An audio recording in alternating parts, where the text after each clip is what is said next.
Vamos a entrevistar a Luján Arcidiácono, que es coordinadora de la campaña nacional contra la violencia gineco-obstétrica. Mañana hay una marcha y vamos a hablar con ella primero para que nos cuente qué es la violencia gineco-obstétrica y por qué se decidió esta movilización en la fecha en que se decidió y qué es lo que van a plantear. Así que si la quiere invitar, adelante, por favor. ¿Cómo estás, Luján? Bienvenida. Hola, buenas tardes. Gracias por invitarme a hablar de este tema. No, por favor, gracias a vos por aceptar compartir un ratito de la tarde con nosotros, con nosotras.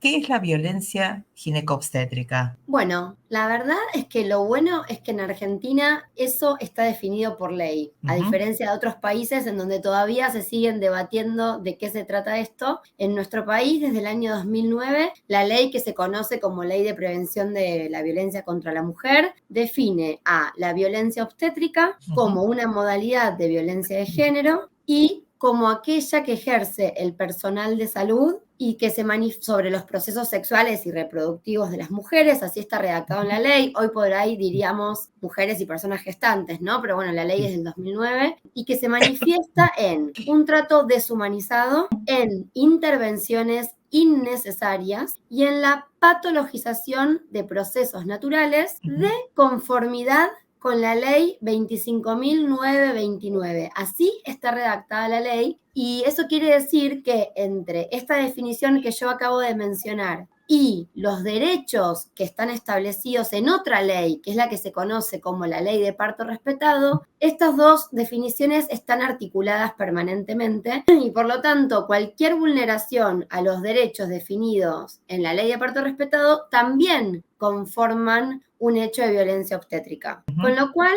sé que puede ser medio complejo tal vez para alguien que escucha por primera vez, que tal vez no está en el mundo de las leyes y puede sonar un poco confuso, pero que si lo tuviésemos que simplificar, la violencia obstétrica es un conjunto de formas de asistencia, modelos de asistencia al parto, pero también a otros procesos sexuales y reproductivos o no reproductivos, como un aborto también, en donde el personal de salud anula la soberanía y la autonomía de la persona que está siendo asistida. Si a vos te están asistiendo en un parto o en una consulta ginecológica o en un aborto y no te dan la información, no te dicen qué sucede, te proponen tratamientos o intervienen en tu cuerpo innecesariamente por prácticas que no están justificadas por motivos de salud, sino por costumbres, por manejos de los procesos, por apurar los tiempos, porque me tengo que ir, porque hay que liberar una cama, ¿no? Por mil cosas que tienen que ver con la dinámica muchas veces hospitalaria. Eso es una situación de violencia obstétrica. Ni menciono el maltrato verbal o físico porque eso es evidente, pero lo que sucede con este fenómeno es que la gran mayoría de las veces no es tan evidente la violencia obstétrica. Entonces muchas mujeres y muchas familias la sufren sin siquiera saber que eso tiene un nombre y que eso constituye un hecho de violencia. Tal cual. Cuando te escucho, pienso, teniendo en la cabeza la ley 26.485, teniendo en la cabeza la ley de parto respetado, la 25.929, y también teniendo en presente un tema del que ya hablamos aquí en Abogados de Radio, que tiene que ver con la muerte perinatal, ¿no? Y el abordaje de la muerte perinatal y la violación de todos los derechos de la paciente, en este caso, cuando se produce la muerte de ese niño que estaba por nacer, momentos antes de parirlo o momentos después, con un montón de situaciones donde la verdad que la crueldad se queda corta, ¿no? Pero digo, esto que ustedes definen como violencia gineco-obstétrica, que me parece que está buenísimo, estaría incluyendo entonces la violación del parto respetado, la violencia obstétrica y la violencia reproductiva al mismo tiempo, todo junto en una misma definición, lo cual me parece súper interesante y súper enriquecedor, ¿no? Para no seguir haciendo compartimentos estancos, ¿no? Como que no me queda claro si lo mío es ginecológico o si es reproductivo o si es obstétrico y entonces en qué momento o en qué situación me tengo que ubicar, cómo tengo que reclamar. Totalmente, mira, la campaña nacional contra la violencia gineco-obstétrica, porque así la llamamos, es una iniciativa que nace hace 2 años justamente con un objetivo muy claro, que es el de visibilizar esta problemática, pero también construir un posicionamiento en donde se integren todas las luchas. Porque, a ver, históricamente en Argentina existió el activismo por el parto respetado. De hecho, tenemos una larga trayectoria de activistas muy importantes en nuestro país que han conseguido la ley de parto respetado en el 2004, que han conseguido muchos pequeños pasos. Yo digo pequeños porque en la práctica no se ha transformado tanto los procedimientos médico-asistenciales ni el modelo asistencial, pero grandes pasos para lo que son las luchas colectivas y culturales, ¿no? La sanción de una ley nacional es un paso enorme. Ahora estamos discutiendo que no se implementa, pero bueno, al menos en Argentina tenemos esta ley que es un norte, ¿no? Que nos dice cuáles son nuestros derechos. En la mayoría de los países del mundo ni siquiera existe eso. Pero ¿qué pasa? La lucha por el parto respetado históricamente fue una, y por ejemplo, la lucha por el aborto históricamente fue otra, que tenía sentido, porque si el aborto era ilegal, no podíamos estar construyendo cambios en la escena de los partos si todavía no teníamos la legalidad en el aborto e integrar estas dos luchas. Pero contando, por ejemplo, en este caso, con la ley IBE-ILE, entonces ya no tiene más sentido seguir separándolo, porque a ver, este eslogan de seguimos en campaña, ¿no? De la campaña por el aborto, que tiene que ver con conseguimos la ley, pero tenemos que trabajar para que realmente sea efectiva, ni más ni menos se trata de trabajar en situaciones de violencia ginecobstétrica, porque si una persona con capacidad de gestar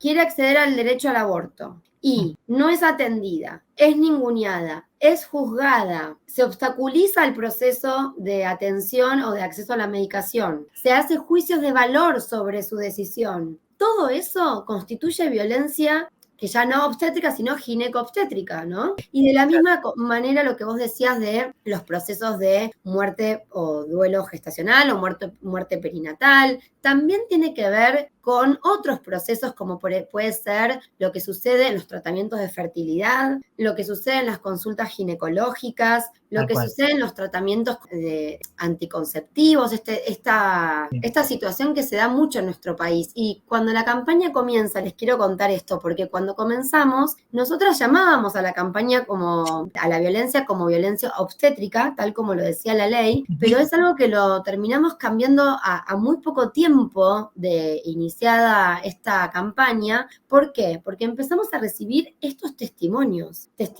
de mujeres que, por ejemplo, querían retirarse un método anticonceptivo como un DIU o como un chip, que no son de autogestión, que necesitas el acceso al sistema de salud para poder retirarlos, por ejemplo, y que tenían la negativa de los profesionales que las asistían y no tenían manera de resolver esto porque, digamos, también la realidad de la ciudad de Buenos Aires y del Gran Buenos Aires es una, y la del interior del país es otra. Hay muchas localidades en donde tal vez hay un solo profesional, ¿no? Claramente. O la dificultad para acceder a las ligaduras tubarias, o al revés, la presión para que, bueno, ya tuviste un montón de hijos, no tengas más hijos. Es decir, un control de los procesos por parte del sistema de salud que absolutamente es un atentado a los derechos humanos. Eso no cabe ninguna duda. Sin duda. El otro día en una charla, en una capacitación de mujeres que son referentes sociales, una de ellas me comentó su propia experiencia. Ella tuvo 9 hijos e hijas.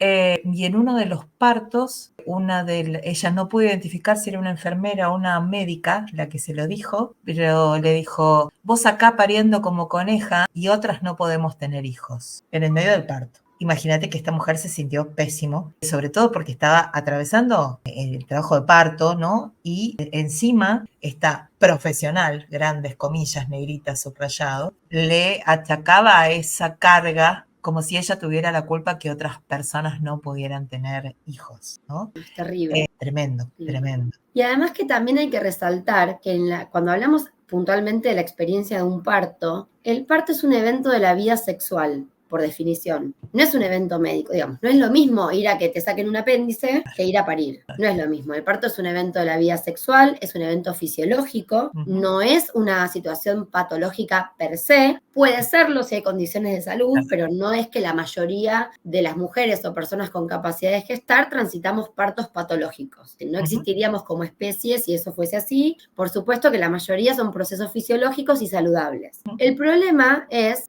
que no es solamente las intervenciones médicas que patologizan el proceso, sino que en ese proceso que es sexual se tienen que dar ciertas condiciones para ser vivido con dignidad, como cualquier evento de la vida sexual. Para poder parir dignamente, tenemos que sentirnos seguras, tranquilas, estar en un ambiente íntimo, evitar la exposición, evitar el abordaje de nuestros cuerpos, excepto situaciones puntualmente necesarias. Pero esto de que una mujer esté acostada, boca arriba, con las piernas abiertas, los genitales expuestos, 10 personas a su alrededor, que primero no tienen nada que hacer ahí, porque Exacto. es una urgencia absoluta, no tiene por qué haber 10 personas en una habitación con una mujer pariendo, y menos que menos tocándola Haciéndole tacto, ¿no? y haciendo tacto, ¿no? Penetrando su vagina, con intervenciones, no hay manera de que eso sea una experiencia digna y menos que menos saludable, porque además todo eso genera desvíos a la salud, porque el proceso del parto ocurre por una situación psiconeurohormonal que se tiene que desplegar y que si hay profesionales de la salud bien formados, tendrían que saber cuál es el impacto que tiene hacer esto a un cuerpo que está pariendo, digamos, ¿no? Porque desde el punto de vista, incluso desde la evidencia científica, es algo que es insostenible que esto se siga dando. Entonces, ¿qué pasa? No hay dignidad, no hay autonomía y además hay una relación asimétrica de poder. Claro. Nosotros estamos en una situación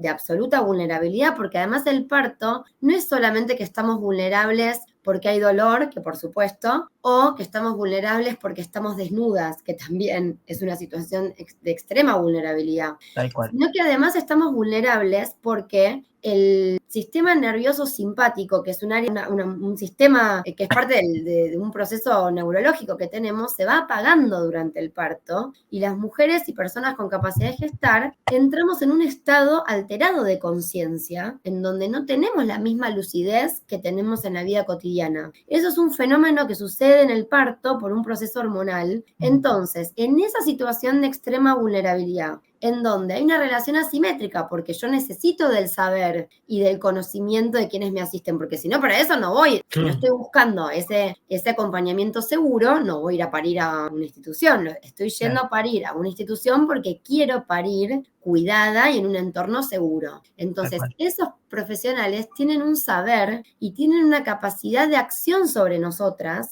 que hace que esa relación de poder sea absolutamente desigual, con lo cual cada palabra, cada acción que sucede de parte de un efector de salud, sea la especialidad o profesión que tenga, tiene que ser absolutamente cuidada y consciente. Y yo quiero decir, porque esta semana estuve hablando mucho de este tema, y muchas veces con la buena voluntad y la buena intención no alcanza. No, claramente. No alcanza. Y entonces, bueno, nada, de esto se trata la campaña de lo que estamos trabajando. Luján, ¿cómo tienen que hacer tanto la mujer o los que la acompañan para decir, bueno, mira, yo quiero que me traten de esta manera, quiero que mi parto sea así? ¿Tiene que hablarse antes? ¿Cuánto tiempo antes? ¿Tengo que chequear alguna información en la institución donde voy a ir? Si van a respetar lo que pido, si no. ¿Cómo anticipamos esta situación para que no nos agarre desprevenidos? Bueno, esto lo comparto a modo de carácter personal porque yo soy dula, acompaño gestantes en sus procesos de preparación desde un punto de vista integral, ¿no? No un rol asistencial. Y ahora, ¿te puedo hacer un punto ahí? Porque vos dijiste, yo soy dula, pensando que a mí me agarraste frío. Bueno, las dulas somos una especie como de oficio medio viejo pero nuevo. Somos mujeres que acompañamos los procesos de gestación, de parto y posparto desde un rol que no es asistencial. Acompañamos con recursos físicos de alivio del dolor no farmacológicos en el caso del parto, acompañamos con información y preparación desde un enfoque que no es asistencial, sino que es integral, que es holístico, y acompañamos todo el proceso que incluye también el inicio de la lactancia, que incluye la recuperación posparto y la recuperación psicoemocional, las nuevas dinámicas familiares, la preparación al parto, también conociendo de qué se trata la fisiología del parto, ¿no? Este proceso hormonal que yo les comentaba. Porque la verdad es que las mujeres y personas con capacidad de gestar, no tenemos esta información que debería ser parte de la ESI. Es decir, no tendríamos que abordar estos temas cuando estamos gestando, deberíamos conocerlos todos y todas, así como deberíamos conocer la fisiología de tantos otros procesos de nuestra vida, ¿no? Pero bueno, no nos hablan en general de eso, menos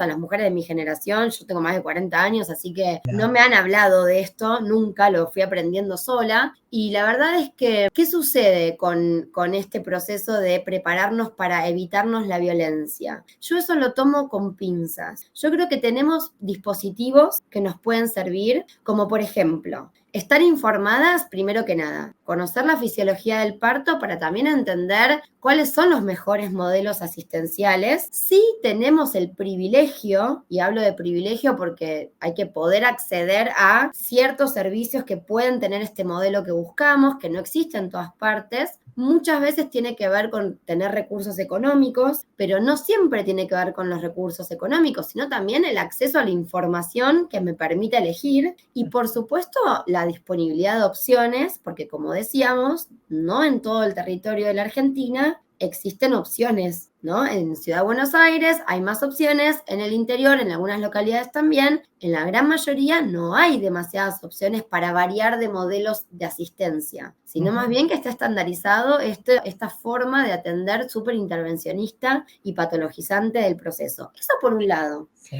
El plan de parto es un documento que se puede elaborar, que en realidad, estrictamente hablando, deviene de la Ley de Derechos del Paciente, que tiene en su articulado una parte que dice que todos nosotros y nosotras podemos ejercer medidas directivas anticipadas para cualquier tipo de proceso médico asistencial. Entonces, las activistas por el parto respetado han tomado esto y han elaborado un documento que se llama Plan de Parto, que vendría a ser esto: ¿qué quiero y qué no quiero para mi parto? Ahora, fíjense que para poder armar un plan de parto tenemos que saber que podemos elegir. Y aparte, ¿cuáles son las opciones? Claro. ¿Cuáles son las opciones?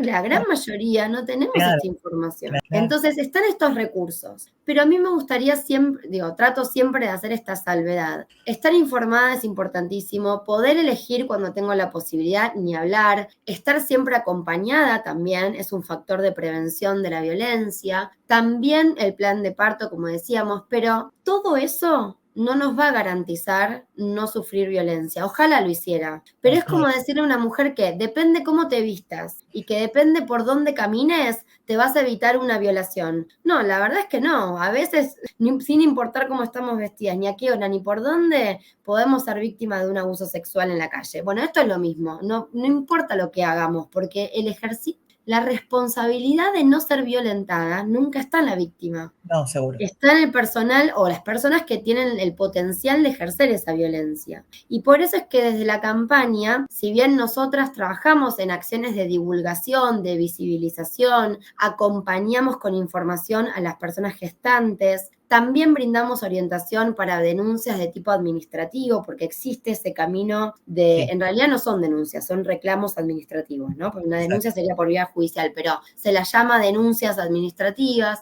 Todo eso lo trabajamos, digamos, un trabajo desde el activismo a la comunidad. Pero el proyecto de ley que nosotras impulsamos es un proyecto por una capacitación de carácter obligatorio a todo el personal de salud, sin importar la especialidad, con perspectiva de género y de derechos, que es lo que, bueno, queremos que en algún momento salga porque está faltando esto fuertemente. Dos cosas entonces. Antes de preguntarte por la marcha o por la actividad de mañana, me vino cuando vos hablabas de esto algo muy importante, que también hablar con la pareja, si está la pareja presente, ¿no? Mis deseos al momento del parto. Hay una persona que a mí no me cae muy simpática por varias razones. Una de ellas es porque es hincha de Racing, pero más allá de eso, hay un conductor de televisión, Guillermo Andino, que dijo al aire en horario central en su programa periodístico que en el parto de su segundo hijo, si mal no recuerdo, él había arreglado con el obstetra de su mujer, sin que su mujer supiera, la fecha en que iba a producirse la cesárea para que él pudiera ir a la cancha, ¿no? Para que no se perdiera el partido. Sí. y el obstetra accedió a eso. Entonces, de la violencia también hablamos no solo con los profesionales y las profesionales de cualquier tipo de especialidad y cualquier tipo de formación que participen de estos actos, sino también con los varones que nos acompañan, si nos acompañan. Por supuesto. Hay que destacar que la violencia ginecobstétrica generalmente es una modalidad de violencia de género, tiene que ver con estereotipos, con entender que, primero, ¿qué lugar tiene la sexualidad de las mujeres? Empecemos por ahí, porque ya ahí tenemos un recorrido de miles de años, no nos vamos a extender, pero sabemos de lo que estamos hablando. En segundo lugar, los estereotipos de género, esto de que en realidad nosotras no podemos decidir porque o no sabemos, o porque somos muy emocionales, o porque somos muy inestables, ni te cuento si además está gestando, porque, ay, no, está tan hormonal. Entonces hay una subestimación de nuestros deseos y nuestras decisiones, y eso ha generado, pero históricamente, una complicidad entre los profesionales, generalmente además médicos varones, porque digamos la medicina se ha feminizado en los últimos años, pero históricamente era una profesión de hombres. Entonces, ese pacto de caballeros entre el médico tratante y la pareja de la persona que gesta, eso es histórico. Entonces, hoy nos hace muchísimo ruido, pero yo cuento que en mi familia hay un montón de relatos de este tipo, del médico diciéndole a los diversos padres, se me ocurren 1000 anécdotas, a mi tío, a mi papá, a mi abuelo, bueno, ¿y qué querés? ¿Y cuándo querés venir? ¿Y cuándo? Y como si las mujeres estuviesen pintadas al óleo. Y creo que no es si empezamos a indagar un poco, estoy segura que en todas las familias encontramos un relato así. ¿Por qué? Porque era una cuestión cultural, estaba naturalizado. Entonces, hoy estamos cuestionando todo esto y también estamos cuestionando, porque es difícil, ¿no? Pero estamos cuestionando un lugar de autoridad, porque también la figura del médico, pensemos en esta frase, mi hijo el doctor, era una frase de los inmigrantes donde la figura del médico era justamente un rol de superación social, un rol valorado. Entonces ha costado mucho poder cuestionar que por supuesto que hay profesionales valiosos, porque la campaña justamente está conformada por muchos profesionales de salud, ¿eh? Esto no es sociedad civil versus médicos, para nada. El cambio es con el personal de salud, con las parteras, con los médicos y médicas obstetras, con enfermeros. ¿Por qué? Porque solamente es posible si el personal de salud toma conciencia y deja de naturalizar estas prácticas. Lo que sucede es que hay resistencias, no solamente porque hay mala formación, sino también porque estamos disputando un lugar de poder, y eso nunca es fácil. No, seguro.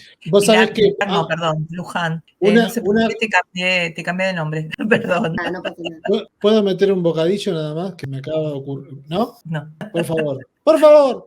No, también acabo de recordar esto que vos decías del pacto de caballeros, ¿no? Entre el médico y el padre o la pareja, que también pasa mucho en la búsqueda cuando uno conoce o trata de buscar familia y no se produce ese acontecimiento que recae la culpa automáticamente sobre la mujer y se investiga hasta más no poder, bueno, algo tiene. ¿Cómo puede ser que no puede quedar? Y por ahí es, che, si le hacemos un espermograma acá al tipo y te ve, y entonces, no, tiene bajo nivel de esperma. Muy bueno. Después que la mujer pasó por todas, ¿no? Con tratamientos súper invasivos. Dolorosos. Súper dolorosos. Hay un estudio que es como una radiografía de contraste que es súper invasivo, horrible.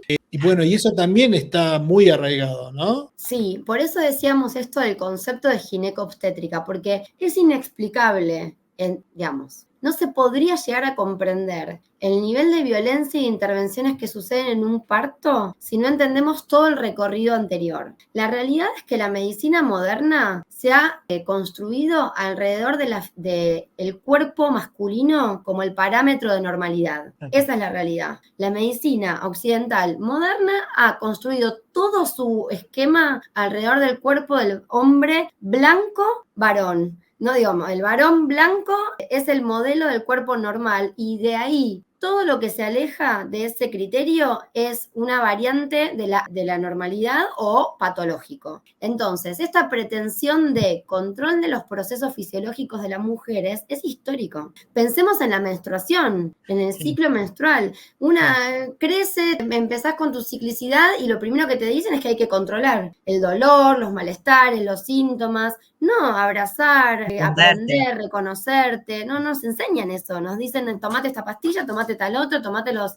anticonceptivos, anula tu ovulación, listo. Digo, más allá de la decisión soberana de tomar, no estoy cuestionando el uso de anticonceptivos, lo que estoy cuestionando es cómo el sistema se maneja alrededor de nuestros procesos. Entonces, es como si el cuerpo de la mujer fuese una bomba de tiempo, a punto de explotar. Imaginemos en un parto o en un embarazo, obviamente que todo esto se potencia y se recrudece. Y también es interesante pensar que esto, porque si no pareciera que es como una mirada un poco conspiranoica, ¿no? Pero no, ¿de dónde viene este fenómeno? Viene con la creación con la aparición, diría más que creación, con la aparición de ciertas especialidades de la medicina que están ligadas a la revolución industrial y al desarrollo de un modelo de sociedad absolutamente tecnocrático, en donde se creía que el último estadio de la civilización era el control de los procesos naturales. Estoy hablando no del parto, estoy hablando de los cultivos, estoy hablando de los cursos de agua, estoy hablando de la tecnología controlando la naturaleza. Ese modelo de sociedad es cuando nace la obstetricia moderna. Entonces, claro que los cuerpos de las mujeres, cíclicos e incontrolables, porque no se puede controlar excepto que se lo intervenga con medicación o con diferentes técnicas que la medicina ha desarrollado, en ese contexto aparece esta idea de la ginecología y la obstetricia como una especialidad que quiere controlar todos los procesos. Por eso ese nivel de intervención y por eso esa mirada patologizante de todo lo que sucede en el cuerpo de las mujeres. Yo siempre digo, nosotras empezamos a ir al ginecólogo desde muy pequeñas, ¿verdad? Y tenemos todos los controles anuales y tenemos que, por supuesto, digo, está perfecto. A los varones no les pasa eso. No. Los varones no tienen incorporado que todos los años tienen que ir al proctólogo desde edades muy tempranas. Y no vamos. No, claro, y nosotros lo tenemos. ¿Por qué? Porque hay una cuestión de cómo somos socializadas también. Cómo somos socializadas. O sea, esto que yo les estoy compartiendo, digo, es un desarrollo de muchas antropólogas y sociólogas que se han puesto a estudiar este tema desde la perspectiva de estas disciplinas y que a mi parecer también nos da muchas más respuestas, porque si vamos a mirar solamente las prácticas, la verdad es que no se entiende por qué tanta crueldad y por qué tanta intervención. No podemos pensar que decenas de miles de personas se forman cada año en un país, en el mundo, para dañar conscientemente. No. Hay gente que puede ser mala, sin dudas, pero no podemos pensar que todo el mundo en realidad tiene la intención de dañar. En realidad hay un problema cultural y de formación, ¿no? Atrás. Y esto sin entrar en la posición en la que la mujer es puesta para parir. Pero ya nos quedamos sin tiempo y quiero preguntarte por mañana por la marcha, porque quiero saber mañana a qué hora, en dónde y qué se puede esperar de ese encuentro de mujeres y si se puede encontrar información y que nos cuentes un poquito más. Sí, bueno, gracias por el espacio para hablar de esto. Mañana, 17 de mayo, a las 5 de la tarde en Cava, frente al Congreso de la Nación, nos juntamos en la plaza para hacer el pañuelazo, porque esta campaña tiene este pañuelo rojo con el lema Mi parto, mi decisión, que juega con el concepto Mi cuerpo, mi decisión, porque obviamente pensamos que son dos caras de la misma moneda. Nos encontramos en la plaza del Congreso, vamos a leer una declaración, vamos a pedir por una serie de proyectos de ley que consideramos imprescindibles para cambiar el modelo asistencial. Va a haber una exposición de una muestra fotográfica que hemos desarrollado junto con un equipo de artistas y fotógrafas maravillosa. Vamos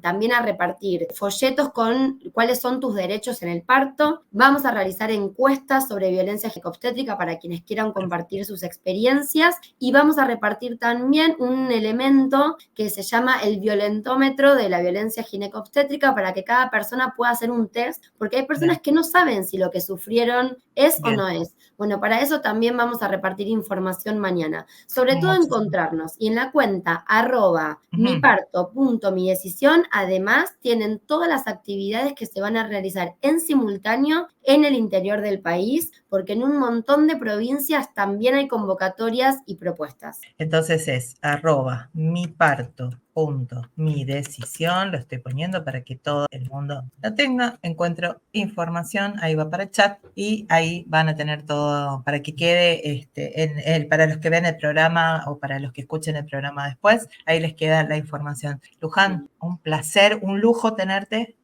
Muchísimas gracias. Y te vamos a volver a consultar porque tenemos tantas cosas para preguntarte que Sí, yo te vuelvo a contactar para que vuelvas al programa. ¿Dale? Encantada de participar cuando quieran y muchas gracias por la invitación. No, me por llevo favor. tarea para el hogar. Muy bien, me parece muy bien. Lo vamos a sacar bueno. Vamos todavía. Muchas gracias, Luján. Y aprovechamos que está acá conectada y ya nos despedimos, ¿le parece? Sí, cómo no.